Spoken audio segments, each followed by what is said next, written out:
Yeah, I think now it is recording. Okay, it started recording. Hmm. So yesterday we talked about the classical waterfall model, right? We have seen different phases and they are arranged in a linear order, right? And it has all deliverables. They are in the form of documents. And then we have talked about the system engineering where we try to understand the overall problem and then which requirements will be handled by the software and which requirement should be performed manually. And so the waterfall model is usually used when the requirements are frozen. That means the requirements are very clear. So I mean there is a no scope for change in requirements. And so part of analysis and project planning, we have seen, I mean, what data is to be used and what function is to be performed and all, right. So usually in this phase, we clearly identify the requirements which are to be met through the development of the software. And then if the project is very large, in that case, you do have a separate project planning. So where different sort of deliverables, what are the different deliverables will come out from the phases, and how many number of phases you will really require, and how much time frame really required to execute each and every phase. What are the resources really required? So those things will be done during a project planning. And then design, where the requirements are exactly converted or the translated into a implementation framework which will be implemented in the coding phase, right. So whatever the requirements you have, that will be converted to architecture or database design, and usually during coding phase, so these things will be implemented. So the coding is all about a programming where you write piece of code using some programming language, and then individual. So whatever the modules that you get in the modules, whatever the modules that you have, so individually you need to test those modules, and thereafter, after integrating all of these modules, and again you need to test the interfaces to see whether the whole system is working fine or not. And then deployment, so where you try to install the developed software, and you review for the performance also. If the performance is not okay, so then those things should be recorded, as well as whatever the necessary changes really required, if at all any errors are encountered. So, so these are the certain number of deliverables. So project plan, requirement document, we have talked about them, system design, detailed design, test plans, and then source code. This is the only one which comes in the form of executable instead of the document. So, and then you have a software manual as well. So you have a review reports, right? So we have seen the cost, effort, distribution, how it is distributed throughout the development phases. And then we have seen the shortcomings. So one of these things is like, if the existing system, if there is a manual system is existed, then it's a very useful, right? But if the manual system is not existing, then the requirements may not be very clear. So as a result, so you cannot apply waterfall model. So it also assumes that the requirements are very stable, and it is a very documentation heavy. So we have seen the distribution, right? So development phase to the maintenance. So that is 40 is to 60. I mean, maintenance takes 60% of effort and development takes 40% approximately. Now, so we have seen these classical models, and there is a software development methodology each and every organization follows, and part of feasibility study, whether it is a financially worthwhile, technically feasible or not, you try to see. Hmm. So, and also, usually GUI, specific algorithm, database schema, they should be ignored at this point of time during feasibility study. Hmm. Uh, Only we need to formulate the high level solution schemes. So they should be, these alternative solutions should be examined based upon the parameters like resources required, cost of development, and development time. So there should be a cost benefit analysis that should be carried based upon the resources and the development time as well as effort required. So requirement analysis phase where you try to understand the exact requirements and then you need to document. So usually it involves requirements gathering analysis and specifications. So we usually collect all these data from the customer. Whatever the requirements are there, we try to collect all these data and then we need to analyze them. And we try to resolve the inconsistencies and incompleteness. We have already discussed in the last lecture, right? So now I skip a few of the things. Actually, these requirement analysis is carried out by analyst. So design phase transforms to requirement specification, right? We have seen which can be implemented later on by the coding phase during the coding phase. So there are two traditional design approach. Two design approaches that we have discussed. So one is a traditional approach and the object-oriented approach. So part of traditional approach. So two different activities carried out. One is structured analysis or structured design and structured design. So where in part of structured analysis, we try to identify the functions and then we try to identify the data flow among those functions. If at all any function is recursively decomposed into sub functions, so there also you need to find out the data flow. So usually as a part of structured analysis, we carried out using data flow diagrams, and after this structured analysis, carry out structured design. So where we try to see architectural design as well as detailed design, right?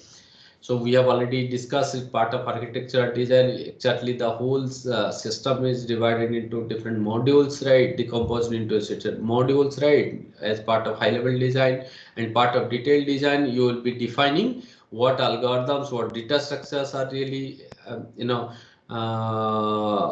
required, should be specified as part of design, detailed design. So this is what exactly we have seen. Now the object-oriented approach, I think we have stopped here in the last lecture. So part of object-oriented design. So you usually what is what is the main important aspect of object-oriented design? Usually it consists of various objects. So you need to identify those objects, right? They are the real-world entities. So they occur in every kind of problem. So we try to identify relationship among those objects. So maybe, for example, you would take objects in a payroll software system. So if you talk about a payroll software system, so employees can be an object, manager can be object, payroll register can be object, department can be an object or an entity, right? Because they exist in the real world. Okay. So part of object-oriented design, we see the object structure. These object structures should be further defined to obtain the detailed design. So that means what would be the data contained, what is the operations there and how these operations will be, usually how these operations will be implemented. Those things will be discussed part of a detailed design. So object-oriented design has several advantages. So lower the development effort and lower the development time also, as well as better maintainability. And this is only because of the object-oriented features. Like if you see, so inheritance. So inheritance is one of the feature of object-oriented programming language or the design. So through which you will be trying to achieve the reusability. You can reuse certain number of components or the classes. Okay, so that is what exactly. So when you reuse, when this design allow you to reuse many components, that means definitely the development effort as well as time also decreases. Okay, and here in object oriented design, usually so individual units are the classes. Okay, so now so you can separately maintain each and every class. if at all, if you find any defects in a particular class, you can maintain that particular class. Okay, so that is the reason why you can easily maintain. Okay, but there are certain other issues also which which comes as a drawback. We'll discuss later in the slide. So purpose of implementation phase. So usually the implementation phase, what it does, so where you try to produce a piece of code for each and every module, and then you need to unit test those modules. The modules whatever you have seen part of the individual units, whatever you have seen part of detailed design, so they will be exactly coded and then unit tested also. I mean, each and every individual module is tested. Okay, so then translate software design into source code. That means that is what you try to convert those modules into source codes.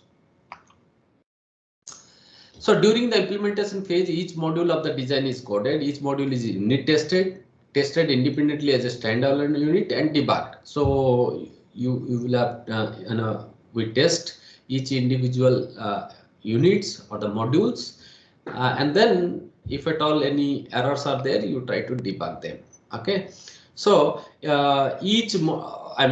at all any defects are there, so you try to debug those defects. So each module is documented. So here is also each and every module is documented. So the purpose of unit testing is to see whether each and every individual module is working fine or not. The end product implementation phase, I mean a set of program modules that have been tested individually. That means, so when you are going through, what would be the end product of this implementation phase? So you will have all set of modules, and those modules have been tested individually.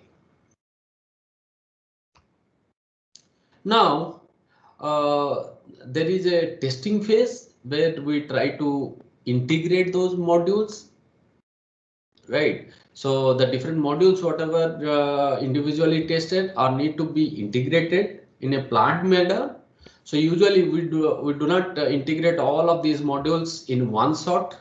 Okay, so at once you will not be integrating all of the modules. So what you would try to do is, so this integration will be carried out in number of steps. Okay, so I mean you can see let's say there are 10 modules you have. Okay, so first what you will try to do, you will integrate 1 and 2 module. Okay, once you integrated 1 and 2 module, and then this is a partially integrated system now. So this should be all this partially integrated system should also be tested.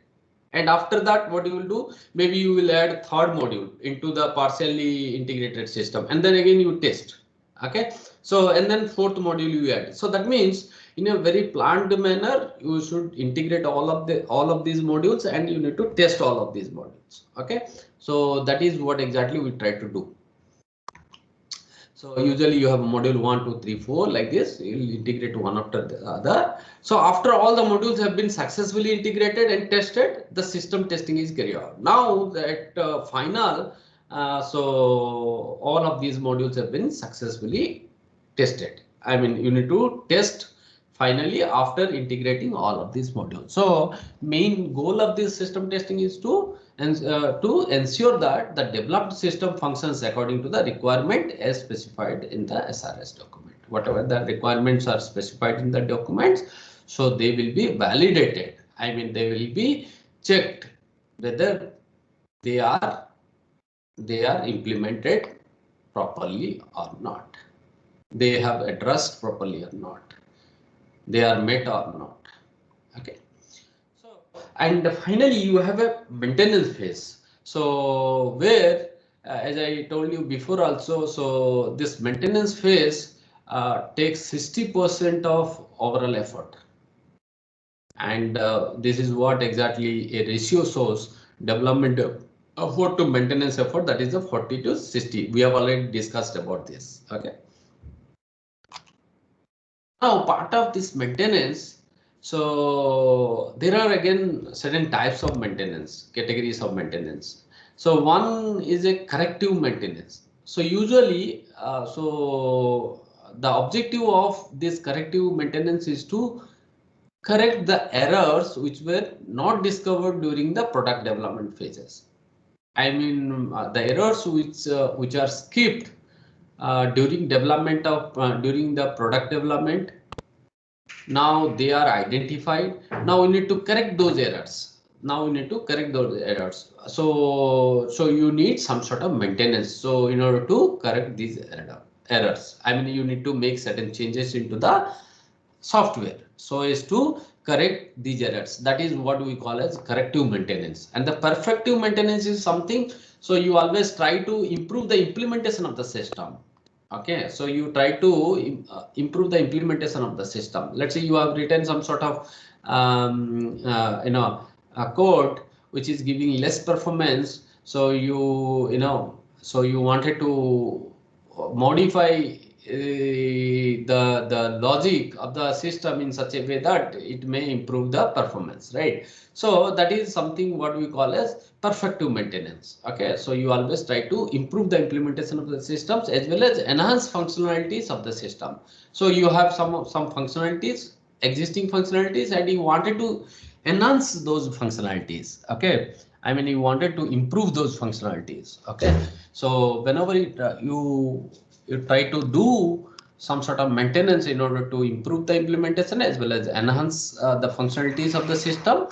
So usually this maintenance is called as perfective maintenance, and there is a adaptive maintenance. Okay, so you wanted to, let's say you developed a software for a particular environment. Let's say you developed a software which can run in Microsoft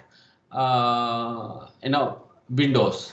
Now you wanted to run that particular software in a Linux environment. Okay, you wanted to run that particular software in a Linux environment. Actually, that software was meant to be run over Windows, but now you want that need to be ported into a new environment. Now you need to make certain number of changes into the software so as to run that particular software um, on the Linux environment. Okay, so this sort of, or maybe you see something like this. Maybe you wanted to run this particular software onto a new set of hardware, right? So in order to run this particular software on a new set of hardware, so you really need some sort of changes in the software, maybe in the driver, right? So that means you carry certain maintenances. So this sort of maintenance is called as adaptive maintenance. So for any doubt, students?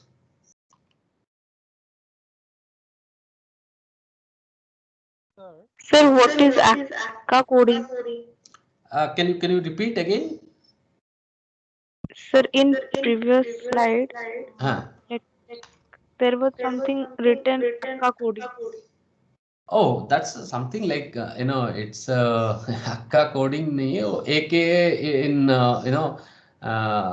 I mean it's an example. Okay, so usually Akka is a maybe it's a what do you say, German language or something. So they Sir, use for acronym called example, also so known as. coding and unit testing phase. Also known So as Sir, also known as also also known known as, as. right. Also known as, it's a short form of this. Okay, so I think okay, yes. one question. Anything else? Am I audible, sir? Yes, I am audible. Hey, you are audible. You can ask me. So, sir, in waterfall model, do we can we do that corrective maintenance part? Because earlier you were saying that if some error was introduced in earlier phases and found in the later stage of, then that cannot be done or something like that. You see, so corrective. So whenever you try to, so we talk about a maintenance, right? So you talk about a maintenance. So when during maintenance, whatever really required, okay, you can carry out all of them. Okay. But I mean, so something like this. Okay, so that is a maintenance. So there, these all types of maintenance can be carried out. It can be carried out in waterfall also.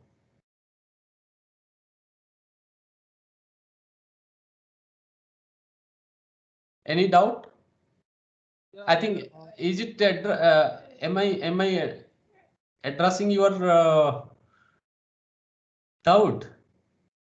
no, sir. What I asked was like if earlier you were saying, right, if in earlier stages of waterfall model, some Hmm. error was introduced which Hmm. cannot be caught at that particular stage, but Hmm. later in the development phases, later Hmm. in the stage that was found. For Hmm. to like rectify that error, it will Hmm. be very costly, right? In case Hmm. of waterfall model. Hmm. Hmm. Hmm. So, I isn't think, that the I think, I corrective think, I maintenance? think, I think you have answered your, I mean, you have answered to your question itself. Okay. So what I said, if you correct those errors at later phase, in the later phase, that means you, during the maintenance, so the cost will be increased. Okay. Cost will be increased, but you can do. Okay. Okay, okay. So, out of these three kind of maintenance, corrective maintenance will be costlier, right? Right. Maybe costlier. Okay. Okay, okay, yeah, got it. So now, any more doubt, students, regarding waterfall model? Okay, then I can continue, I think. Okay. So now, so there is a iterative waterfall model. So this is also a variant of waterfall model. So exactly part of what is the assumption part of classical waterfall model? We assume that no defect is introduced during any development activity. Okay. So I mean, so once the phase is completed, so it is completed. Okay. So I mean, there is no other defect. Okay. And the defects which will be introduced during deployment, those will be only corrected. Okay. So that is what exactly the assumption. So no phase introduces any defect. Okay. But in practice, it will not happen. Okay. Defects do get introduced in almost every phase of the life cycle, right? So that is what you need to understand. So now defects usually get detected much later in the life cycle. So sometimes, there is a design defect which may go unnoticed till testing phase. So that means that design defect is detected during the testing phase. Okay. Once a defect is detected, we need to go back to the phase where it was introduced. Okay, and redo some of the work done during that and all subsequent phases. So that means, so wherever that error was introduced, so you will have to do some, you have to go back to that particular phase. You need to do some redo in that particular phase, and then again subsequently again the later phases will also be reworked. Okay, so as to come up with the so as to correct that particular error, right?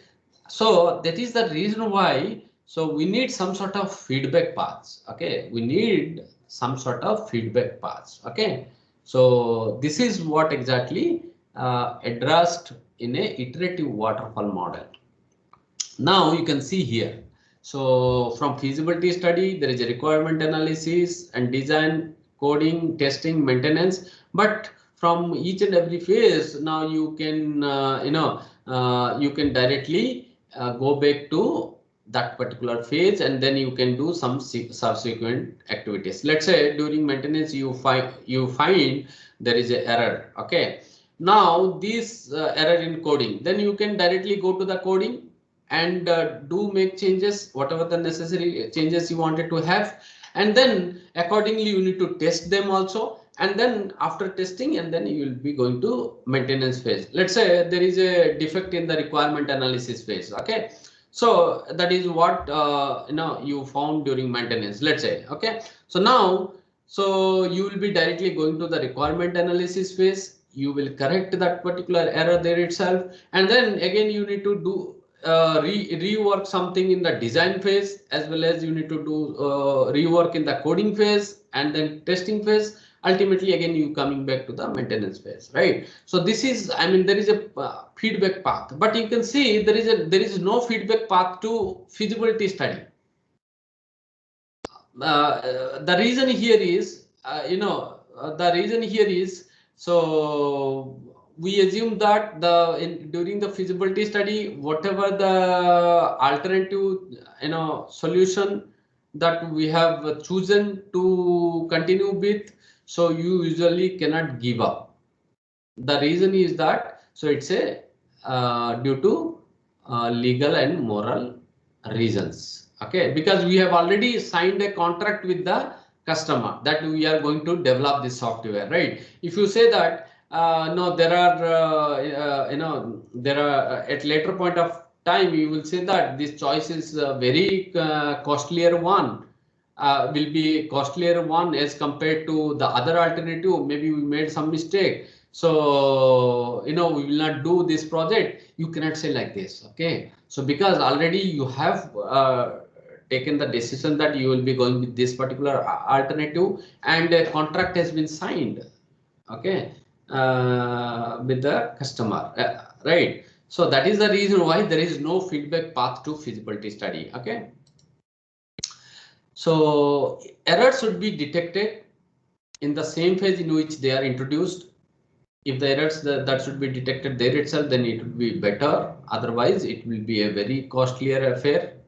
The cost will increase. For example, there is a design problem which is detected in the design phase itself, then it will be better because we can take much more care there itself, right? But if it is identified at the testing phase, so usually you have to do so many rework at different phases.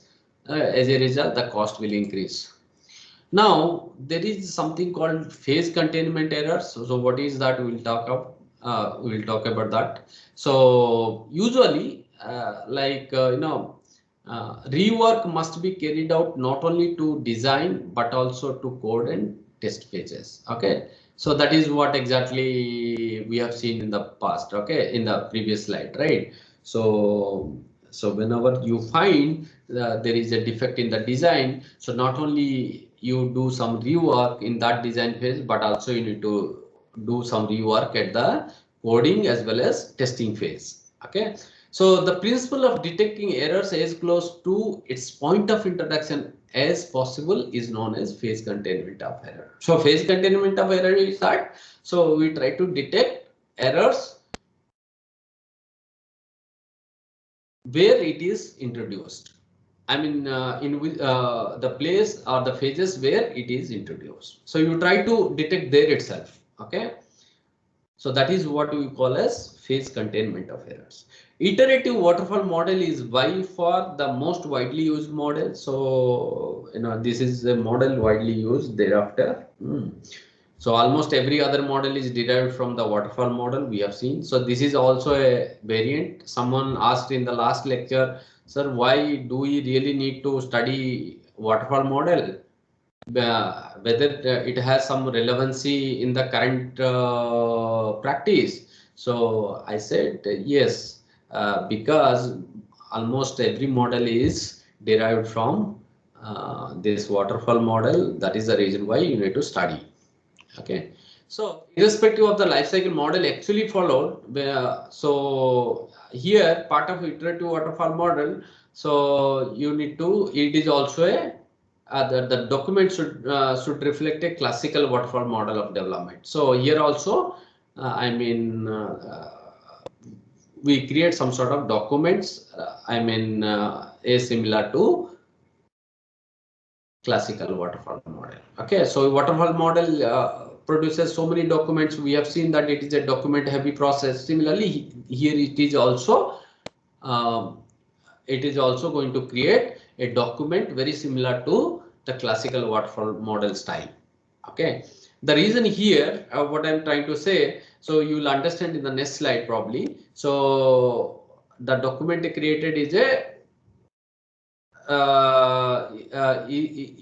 a follows a style of classical waterfall model. Why? We will discuss that in the next slide. Comprehension of the documents is facilitated. So because so better understanding of these documents, through these documents should be provided. So there is a metaphor of mathematical theorem proving. I mean, we've taken a metaphor like a mathematical theorem proving, where what a mathematician do, a mathematician presents a proof as a single chain of deductions, right? Usually, whenever you are going to prove any theorem, so usually you follow certain chain of deductions, right? Even though the proof might have come from a convoluted set of partial attempts, blind alleys, and backtracks. Like what I tried to say, so before you present a single chain of deductions, you might have tried various partial attempts. Okay, so you might have tried in different ways. So some deductions, you try to get the conclusion, you made some attempts, right? But ultimately you may end up with nowhere. Okay, so that means you try to deduce something, but the steps that you followed may be taking you to nowhere. Okay, and then what you will do, you will again backtrack, right? You will come back and then again you try in a different way, right? So maybe you might have tried several attempts to prove that deductions, I mean to prove that theorem, but ultimately once the theorem is proved and the irrelevant attempts whatever you made, you will not show them. Only what you will show there is a single chain of deductions. Okay, so that means here in the iterative waterfall, what you are doing, so whenever you find defects, you going and redoing many works. Okay, but all of these redoing related things should not be reported in the document. Okay, what you will be reporting, the final conclusion. Okay, the final conclusion will be reported. So that is the reason why ultimately the document will come from iterative waterfall model is very similar to the waterfall model only. Okay, whatever the redo things that you will be doing, you will not be writing about them. Okay, so you will be writing the end result. Okay, so so this can be a metaphor of, this can be an example to make you understand iterative waterfall model of deriving documents. Now in practice, the activities of different phases overlap due to main reasons. So usually these activities of different phases, they overlap. The one reason may be, so some errors may skip and they are getting detected in later phases. Okay, as a result, you need to do some rework, right? When you try to do rework, that means what is happening, so there is a overlap between various activities. So there, let's say you detected an error in design, but that is the error relating to requirement analysis phase. Okay, so now what will happen when you going and doing redo in the requirement analysis phase? So those activities are going, those activities are while those activities are being carried out, so some of these activities of design phases are also getting are also carried out, right? That means, so there is a overlap.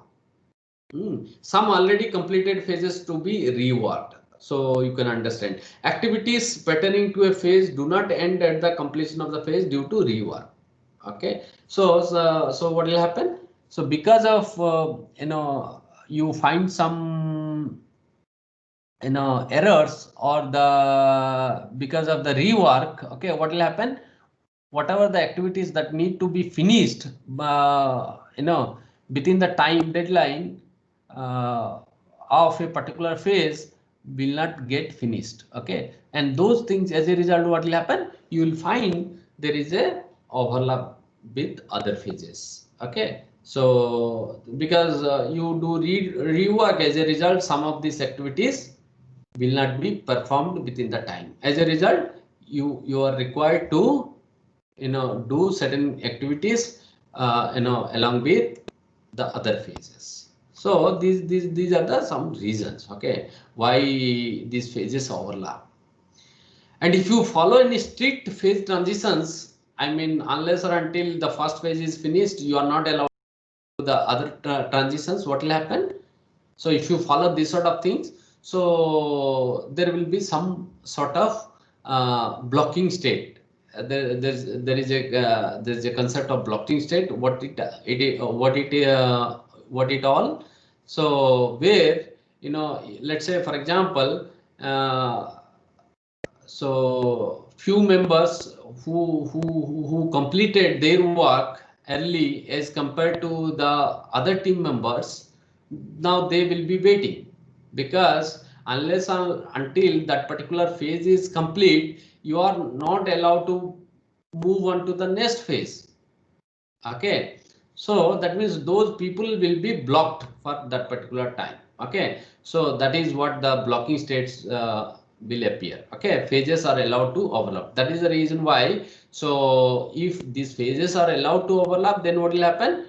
Now the team members who have finished their own assignment, now they can move on to the next phase, and they can carry out the assignments whatever they are assigned in the next phase. Okay, so that is the way. So if you allow this overlapping of the phases, then it will be possible. Okay, but if those overlapping is not entertained or not allowed, then these people have to wait till that particular phase gets completed. So team member who completes his assignment is allowed to proceed to start the work for next phase. This is what exactly a benefit if you allow the phase overlap. Okay. Now we will see some shortcomings of this iterative waterfall model. So once the requirements have been frozen, this model provides no scope for modification to the requirements. It is very similar to the waterfall model because of it is also a variant of waterfall model. There also the requirements, we assume that the requirements are very frozen. Okay, I mean they are stable. They do not require any changes, right? So here is also assumes the same thing. That means we are very difficult. It is very difficult to accommodate change request. Okay.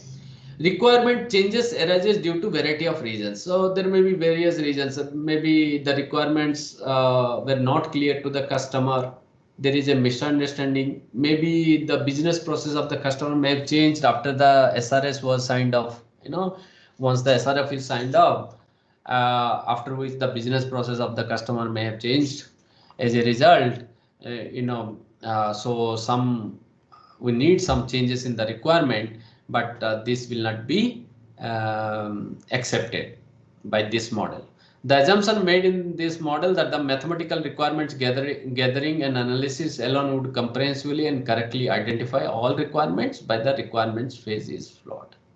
Okay, so here is also we assume that we go by a process of requirement gathering and analysis, and this phase, this requirement phase should address that all the identified requirements are correct and they are comprehensive, right? But this is not true with many software products.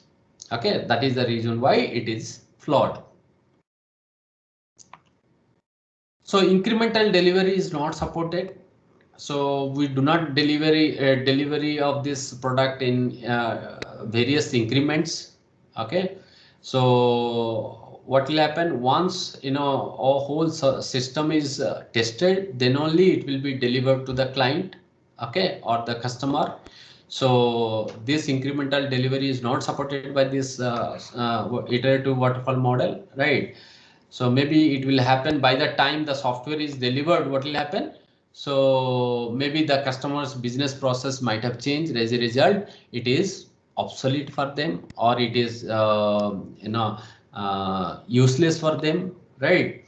So the other shortcoming of this model is phase overlap not supported. So here is also, so you need to follow the strict adherence to waterfall model. So as a result, it creates blocking states, as I already discussed it with you, right? So unless or until one phase is completed, so you are not allowed to go into the other phase. Only what we able to do here is, so only if at all any defects are found, then only we try to rework those defects. Okay, limited customer interactions. So here, I mean, if, you are not allowing the you are not allowing the user to experience the software till it is delivered on their site. Okay, delivered at their site. Okay, so that means it is only delivered when the software is completely developed. So there is no incremental delivery is supported, right? So that is the reason why you do not have customer interactions. That means we are not taking any feedbacks from the customer. So feedback from customers, if we take and then modify the software, then it would be better, I think. So as of now, this is a drawback of this iterative. Error correction unduly expensive, right?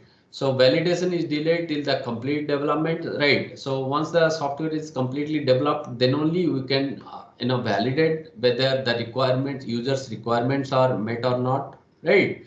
So maybe you will be able to understand verification and validation in the next model.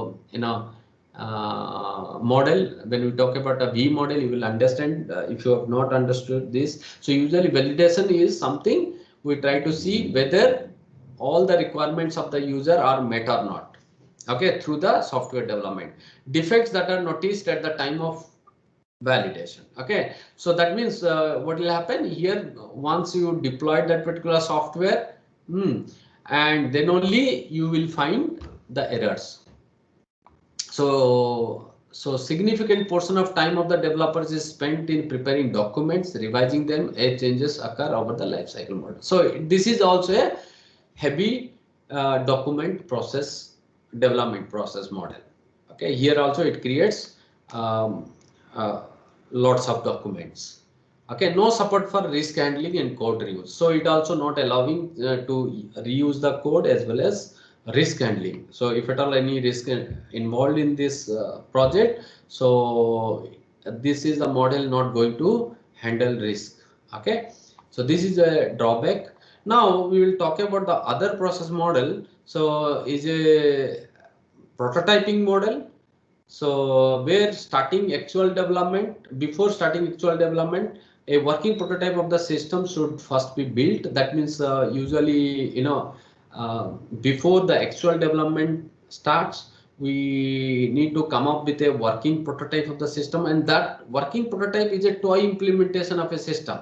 Okay, it's a toy implementation of a system. That means it is limited by the number of functionalities. Okay, so you have limited number of functionalities. Okay, so you have a low reliability. I mean, the reliability is very low. That means the failure rate is very low here. Okay, inefficient performance. Maybe it is not going to give you the efficient performance. That means required performance is not met through a prototype. Okay, so why are we going through this sort of prototype, working prototype? The reason is that we'll talk about here. When the customer or the developer is not sure, that means whether the customer or the developer is not sure, not sure of what the requirements, I mean, what is the input given to the system, what is the output, and what algorithms required, and what is the efficiency, I mean, how it is going to respond, right? What is the response time of a system? What techniques will give that sort of guaranteed response time, and how you going to have the human machine interactions? I mean, these sort of things are not clear. That means the requirement is not clear. Okay, in that case, what you will do, we go with a prototype. We go for a prototype first when the customer is not aware of what her requirements. Okay, we try to identify the requirements. We try to know actual requirements. When you want to do this, then only you go with a prototyping model. Okay, so a throwaway prototype built from currently known user needs. Okay, so usually the prototype whatever is built will be thrown away. Okay, so after getting whatever the after understanding the user requirements, you will throw away that particular prototype. Okay, so the prototype can be a working or even paper prototype also. So it may be a working prototype, okay, which will have low reliability, less performance, and maybe limited functionalities, okay. Or you can have a paper-based prototype also, okay. So maybe it's a different drawings or the layouts you can think of, right, so as to understand certain things. Let's say, for example, you going to develop a dam.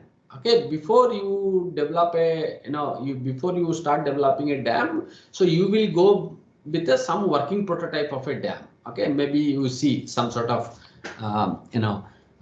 maybe there will be some drawings, or maybe it is, a working prototype is developed using some thermocol. Okay, so using some thermocol, so you design a prototype and then you see whether things are working fine or not, right? So this sort of thing, right? So a prototype is created, right? So here actually we go with some quick design. It all focuses on aspects of visible to the user. So I mean, whatever the features, let's say there are certain number of features and they are clearly understood. Okay, so then you should not implement, you should not incorporate them in the design, okay, or in the prototype, right? What is not clearly understood, you keep them in the prototype, okay, and then you go with a quick design, okay. So prototype is tuned to satisfy customer needs, okay.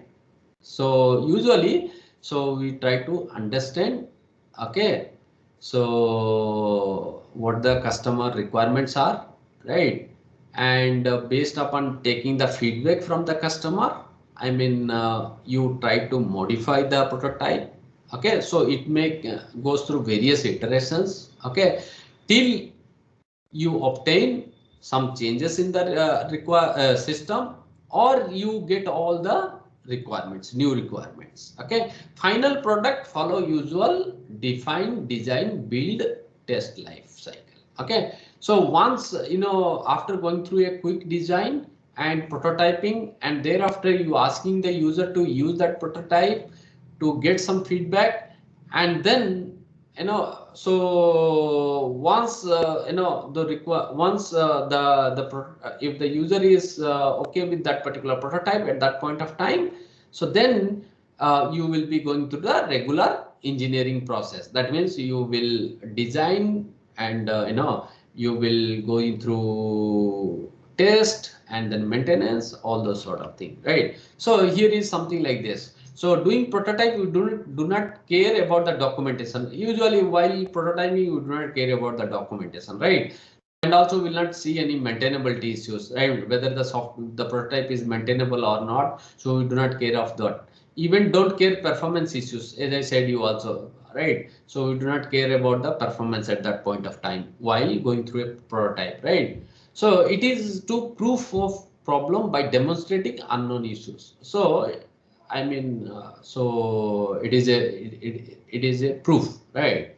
Proof of the problem by demonstrating unknown issues. Okay. Now you can see these are the various phases. So you have a requirement gathering, quick design, build prototype. So quickly you will design and then build a prototype, and then you evaluate, get it evaluated from the customer.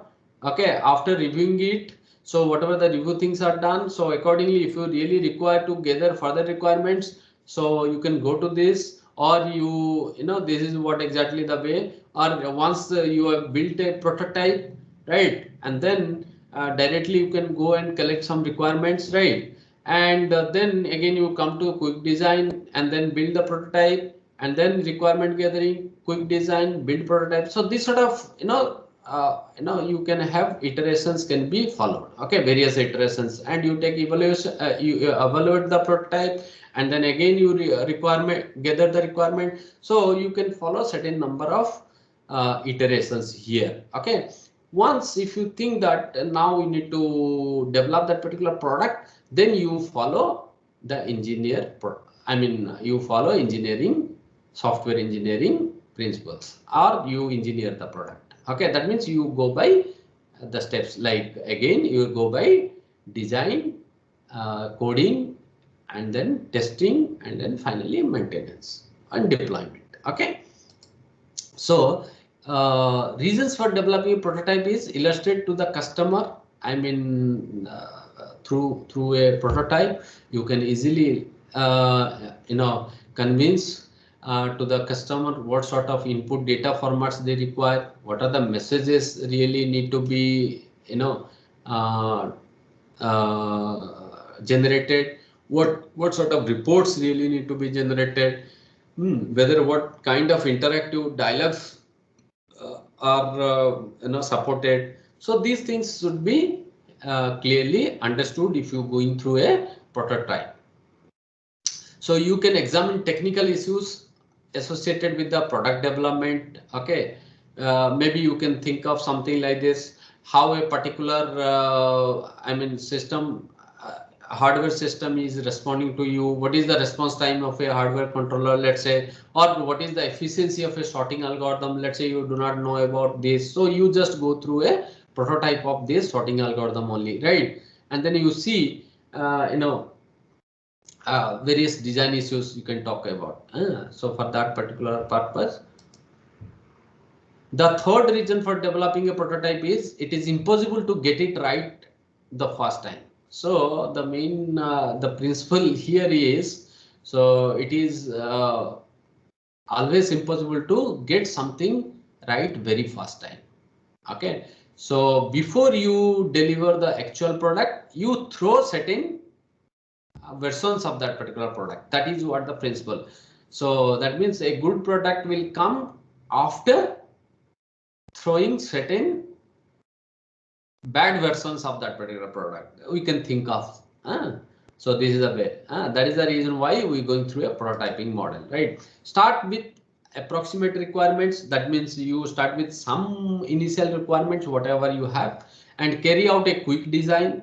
Prototype model is built using several shortcuts, as I said. So there may be, as I said, you develop some dummy functions or inefficient, inaccurate functions. Let's say you have a certain number of functions, and those functions may follow some sort of shortcuts. Let's say you talk about a function which may use a table, a lookup table, rather than performing actual computations. Like you can see something like this. You need to you need a function, and that function should give the multiplication of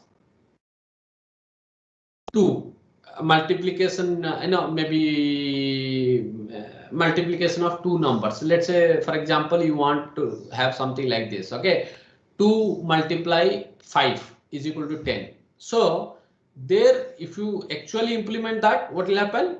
So you will have to carry out the computations, right? 2 multiplied by 5, then it is going to give you 10. Okay, but if you use a lookup table, what will happen? Let's say you take a multiplication table of 2.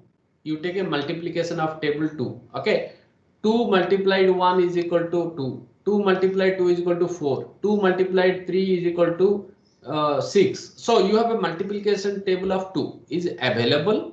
Now what will happen whenever you want 2 multiplication, 2 multiplied with the 5, that means it is 10. Okay, so you are exactly not going to make the actual computations there. What you do, you will check in the table where it is 2 multiplies 5, that means it is a 10. Okay, you take up that particular value, right? So this is a dummy way of creating a function, right? So this is what exactly you follow when you developing any prototype. Okay, do you understand? Now the developed prototype is submitted to the customer for evaluation. Based on the user feedback, requirements are refined. So based, as I said, use a prototype once it is developed, so it will be given to the customer for evaluation. So by taking feedbacks, you try to refine the requirements, and this cycle continues until the user approves the prototype. So this cycle will continues till the user approves the prototype. The actual system is developed using classical waterfall model. So as I said so once the requirements are finalized, everything is understood, then you go by a simple engineering process, right? Or engineer the product, right? So that means you going through a classical waterfall model again. Okay. So this is what. So first the requirements are gathered. So then what will happen? You go through a quick design, build a prototype, give that prototype to the user, get it evaluated, and if require you refine the requirements, and then again a quick design, build the prototype, evaluate it. So you go through certain iterations, and once the customer is satisfied with a particular prototype, then what you will do, you will be going through design, implement, and test and maintenance phase. I mean, you will engineer the product. So the same thing, whatever the previous diagram I have shown. So here almost both are the same. Okay. So during a prototyping model, requirement analysis and specification phase becomes redundant, because this is a little redundant. So requirement analysis and specification, because you try to do it very fast, and thereafter going through the prototype so as to understand and specify the requirements again. So that means you are doing the same things. I mean, you trying to going through these requirement analysis phase again and again. So that is the reason why it is a redundant. But so final working prototype, when it comes from this process, so that will serve as an animated requirement specification. That means that is a solid requirement specification, that is a accurate requirements specification after the prototype is accepted by the user finally. Okay.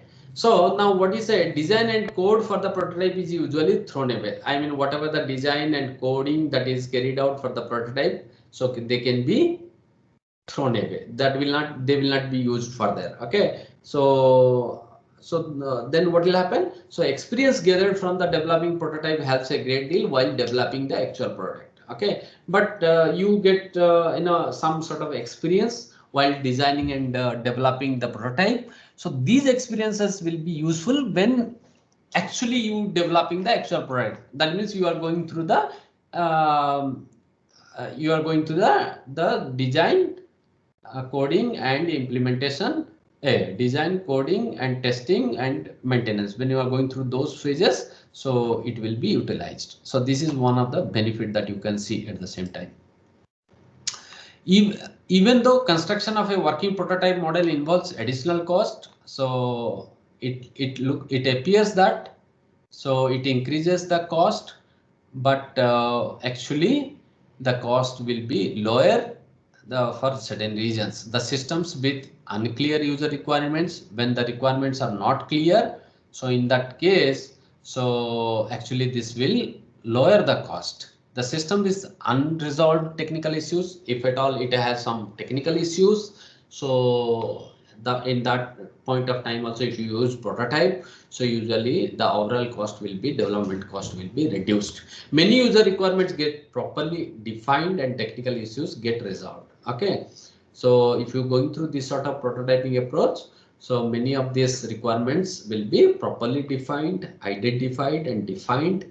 Okay, and these if at all any technical issues are there, so those things will get resolved at very early stage, right? Because you have developed a prototype and that prototype is used by the customer, so he understood it, right? So if at all any refinement to the requirement is required, so that is carried out, right?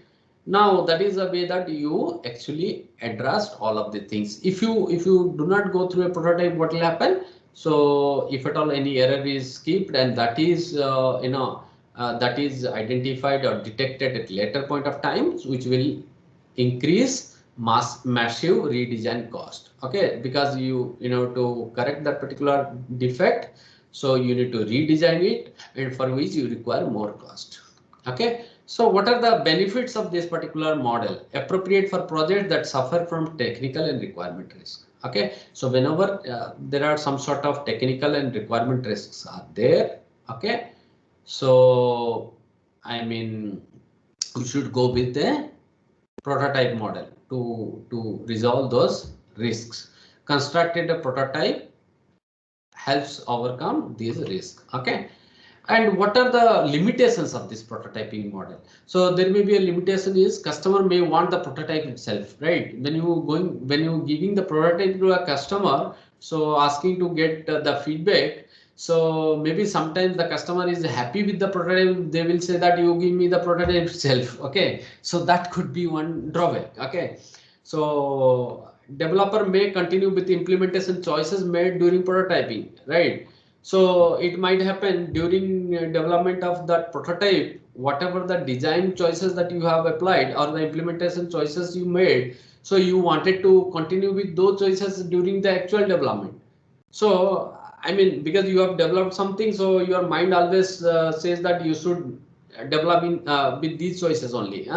So that may not be appropriate. Okay, may not give required quality and performance when continue with the prototype. That would be the result. Okay, if you going with the prototype itself, so you may not be able to give the required quality and performance. Okay, so good tools need to be acquired for quick development. So when you are going through prototyping model, because you are going through multiple versions, I mean you going through multiple prototypes, so I mean you need some tools through which you can develop these prototypes very quickly. Otherwise what will happen, so maybe the development time will increase. Okay, the development time will increase as well as cost also. Okay, may increase project cost also. Would not be appropriate for projects for which the risk can only be identified after development is underway. Okay, but this model cannot be applied where the risk will be identified only after the development is complete. That means after the software is produced and it is delivered at the client side, then only the risk can be identified. I mean, then only the risk can be observed. So in that case, prototyping model is not suitable. The prototyping model is suitable only when the risks are known a priori. To resolve those risks, you going through a prototype. Okay, if the risks are unknown and they cannot be, they will be known after the development, then you cannot apply prototyping model, right? So I think we stop at this point of time. Any questions so far, students? Students, any question? In case of prototype model, No, sir. Yes, someone is asking. Okay, yeah, let him ask. Huh. why is it a limitation that if customer is happy with the prototype itself? You see, the prototype is not the actual product, right? Prototype is a just a toy type, toy model, or it may be a paper based or something, maybe a working model, maybe it's a working prototype also, right? But that will have a very limited, functionalities, and it is not, going to give you required performance, right? But because you see, user is what, so they never ever seen such type of product before, so they may think that this is what exactly the output we are expecting. Okay, they may feel, but it is not true. Okay, it is just to understand what exactly the user wants. Okay, we made this prototype just to understand what the requirements, but once the requirements are understood, then actual development process will start, right? And thereafter we will come up with a product which can be delivered to the client, right? Do you understand now? Am I Yes, sir. addressed your question?